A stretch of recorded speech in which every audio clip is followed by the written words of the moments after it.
السلام علیکم ورحمۃ اللہ وبرکاتہ۔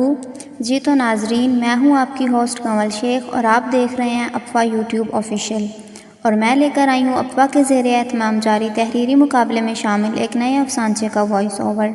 جن مصنف کا میں افسانچہ لے کر آئی ہوں ان کا نام ہے بابر الیاس، اور افسانچے کا عنوان ہے پیام رمضان۔ تو ناظرین، چلتے ہیں اپنے افسانچے کی طرف۔ اس سے پہلے آپ سب سے ایک عرض ہے کہ چینل کو سبسکرائب کرنا اور بیل آئیکن کو ٹچ کرنا مت بھولیے گا۔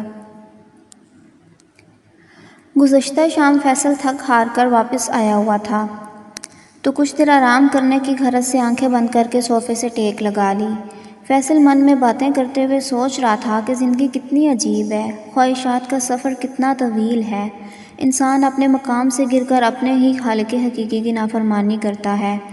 انسان ہی انسان کا دشمن ہے۔ وہ سوچ رہا تھا کہ کتنا بے خبر ہے انسان جو غور ہی نہیں کرتا، جبکہ اللہ کریم قرآن پاک میں فرماتا ہے کہ اے انسان غور و فکر کر، لیکن انسان خود غرضی کے سفر میں ہی ہے۔ وہ غور ہی نہیں کرتا کہ چھوٹی سڑک جب بڑی سڑک سے ملتی ہے تو ہائی وے وجود میں آتا ہے۔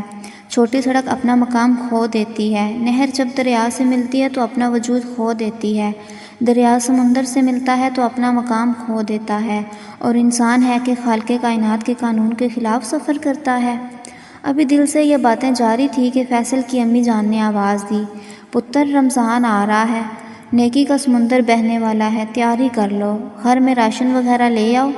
فیصل نے فوراً سے پہلے آنکھ کھول دی اور شکر ادا کیا کہ مجھے اپنے من کے الجھاؤ کا جواب مل گیا۔ فیصل سمجھ گیا کہ جب زندگی کٹھن ہے، خواہشوں کا سلسلہ لامحدود ہے، اور ہونا وہی ہے جو اللہ کی مرضی ہے، ہونا وہی ہے جو روز ازل سے لکھا جا چکا ہے، کہانی کے کردار اور انجام طے شدہ ہیں، تو ہم نے تو بس اپنا کردار ادا کرنا ہے اور چلے جانا ہے۔ تو کیوں نہ خواہشات کے دریا کو رمضان کے سمندر میں ضم کر کے داور محشر کے حضور اپنا مقام و کردار کسی حد تک بہتر بنانے کی صحیح کی جائے۔ فیصل بھاگا اور ماں کی گود میں سر رکھا اور ایک سوال کیا کہ ماں، اللہ کریم انسان کی مغفرت کے لیے رمضان لاتا ہے اور ہم غافل ہیں۔ ماں نے فیصل کے بالوں میں انگلی پھیرتے ہوئے کہا کہ پتر، انسان غافل ہے لیکن اللہ اپنی مخلوق سے غافل نہیں ہے۔ پتر، اللہ کریم اپنی مخلوق سے 70 ماؤں سے بھی زیادہ پیار کرتا ہے، تبھی تو رمضان مخلوق کے لیے رحمت، مغفرت اور بخشش کا مہینہ ہے، تاکہ گنہگار اپنی توبہ کی التجا کریں، ندامت کے آنسو بہائیں اور اللہ کے سامنے جھک جائیں۔ چنانچہ پتر، وقت آ رہا ہے، رمضان کی صورت میں تہہ دل سے توبہ کر لیں، لوٹ آئیں اپنے رب کائنات کی طرف، فنا کر دیں اپنے نفس کو، مٹا دیں اپنی ہستی کو، دنیا کی طلب کو اور آخرت کی فکر میں لگ جائیں، تاکہ اللہ کریم کی رضا حاصل ہو، کیونکہ روزہ اللہ کے لیے ہے اور اس کا اجر بھی اللہ ہی دے گا۔ اس لیے پتر، ہم سب مسلمانوں کو رمضان میں خاص اہتمام کے ساتھ عبادت الہی میں مشغول ہونا چاہیے۔